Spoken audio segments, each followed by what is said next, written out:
हर हर महादेव। आप लोग कैसे हैं? आशा करते हैं कि आप लोग अच्छे होंगे। मैं भी ठीक हूँ। तो फ्रेंड्स, आज हम आप लोगों को रत्नेश्वर महादेव मंदिर का दर्शन कराएंगे, जो कि 9 डिग्री पर झुका हुआ एक स्थापित मंदिर है। तो चलिए चलते हैं मणिकर्णिका घाट की तरफ और आप लोगों को रत्नेश्वर महादेव मंदिर का दर्शन कराते हैं। मंदिर स्थित है वाराणसी के मणिकर्णिका घाट के ठीक बगल में। इस मंदिर में भगवान शिव विराजमान है। इन्हें रत्नेश्वर महादेव के नाम से जाना जाता है। रत्नेश्वर महादेव मंदिर घाट के बिल्कुल किनारे गंगा नदी के तलहटी पर बना हुआ है। लगभग 400 वर्ष पहले इसे महारानी अहिल्याबाई की दासी रत्नाबाई ने बनवाया था। तो हम आ चुके हैं मणिकर्णिका घाट और आप लोग दिखाए मणिकर्णिका घाट का नजारा। यहाँ पे बहुत सारे मंदिर हैं और लाशें जो है अब छत पे जलने लगी हैं, क्योंकि अभी गंगा जी का जलस्तर बढ़ा हुआ है और कभी बढ़ रहा है कभी घट रहा है, तो इसलिए जो लाशें हैं छत पे जलने लगी है। और ये है रत्नेश्वर महादेव मंदिर, जो कि टेढ़ा है, लेकिन गंगा जल इतना भरा हुआ है कि सीधा दिखाई दे रहा है। तो दूसरी तरफ भी आप लोगों को लेकर चलेंगे, दिखाएंगे जिधर से टेढ़ा दिखाई दे रहा है। आपने पीसा की मीनार के बारे में सुना ही होगा, जो 4 डिग्री झुके होने के बावजूद ज्यों के त्यों खड़ा है। लेकिन धर्म की नगरी वाराणसी में ऐसा मंदिर है जो 9 डिग्री झुकी होने के बावजूद भी अपनी खूबसूरती के विश्व में प्रसिद्ध है। अवघड़दानी भगवान शिव और इनकी प्रिय नगरी काशी दोनों ही निराली है।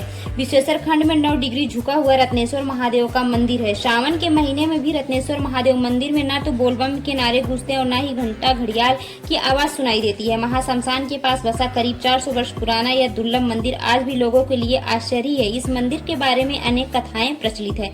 कहा जाता है कि 12 महीने में से 10 महीने तक यह मंदिर डूबा रहता है। यह मंदिर गंगा जल और बलुई मिट्टी से सना रहता है। अंदर जो शिवलिंग है वो बलुई मिट्टी से दबा रहता है। यही वजह है कि सावन जैसे पवित्र महीने में भी यहाँ कोई भी शिव भक्त जल अभिषेक नहीं कर पाता है। काशी के खंड खंड में शिव का वास है, मगर रत्नेश्वर महादेव एकमात्र ऐसा मंदिर है जहाँ पर भक्तों को दर्शन पूजन का सौभाग्य नहीं मिल पाता है। अपनी स्थापत्य कला शैली के लिए प्रचलित यह मंदिर लगभग 400 साल से 9 डिग्री के एंगल पर झुका हुआ है। यह मंदिर गंगा नदी के तलहटी पर बना हुआ है। काशी के प्रख्यात ज्योतिषाचार्य पंडित ऋषि द्विवेदी ने इस मंदिर के बारे में विस्तार रूपक जानकारी दी है। मंदिर बनाने की इच्छा जताई थी अहिल्याबाई की दासी रत्नाबाई ने। वाराणसी के मणिकर्णिका घाट पर स्थित यह मंदिर भगवान रत्नेश्वर महादेव को अर्पित है। रत्नेश्वर महादेव मंदिर बिल्कुल किनारे गंगा नदी के तलहटी पर बना हुआ है। लगभग 400 वर्ष पहले इसे महारानी अहिल्याबाई होलकर की दासी रत्नाबाई ने बनवाया था। कहा जाता है कि यह मंदिर बनने के ठीक ही बाद यह नदी के दाहिनी ओर झुक गया था। बताया जाता है कि एक श्रापित मंदिर है। रानी अहिल्याबाई की दासी रत्नाबाई मंदिर बनाने की इच्छा जताई थी। तब रानी अहिल्याबाई होलकर ने गंगा किनारे यह जमीन रत्नाबाई को दान में दे दी थी, जिसके बाद रत्नाबाई ने इस मंदिर का निर्माण करवाया। मंदिर का निर्माण पूरा होने के बाद, मंदिर बनने के बाद जब रानी अहिल्याबाई ने मंदिर देखने की इच्छा जताई और मंदिर के पास पहुंची, इसकी खूबसूरती देखकर वो बहुत प्रसन्न हुई और अपनी दासी से बोली कि अपने नाम से इस मंदिर का नाम मत रखना।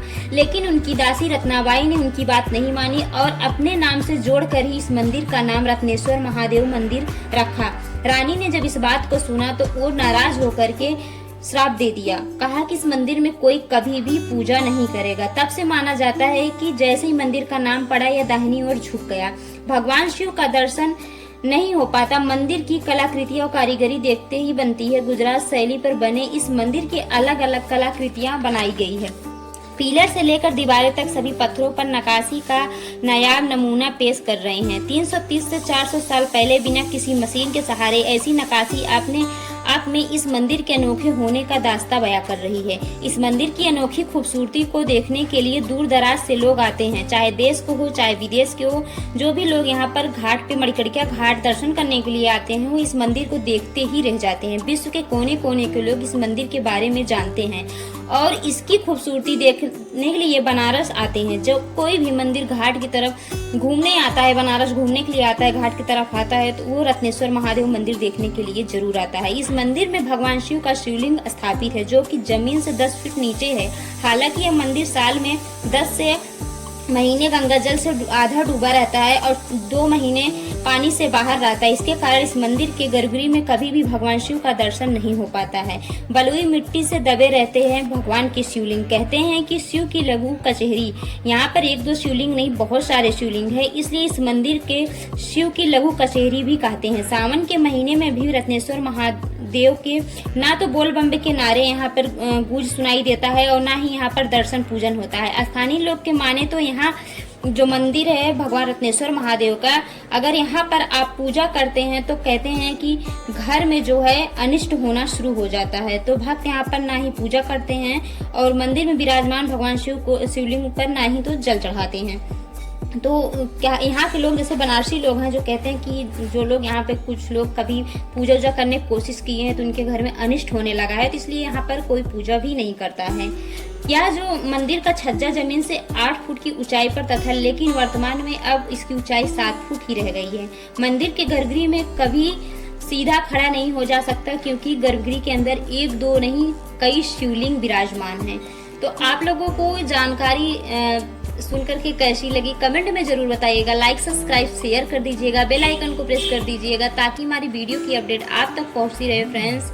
हर हर महादेव, ढेर सारा धन्यवाद।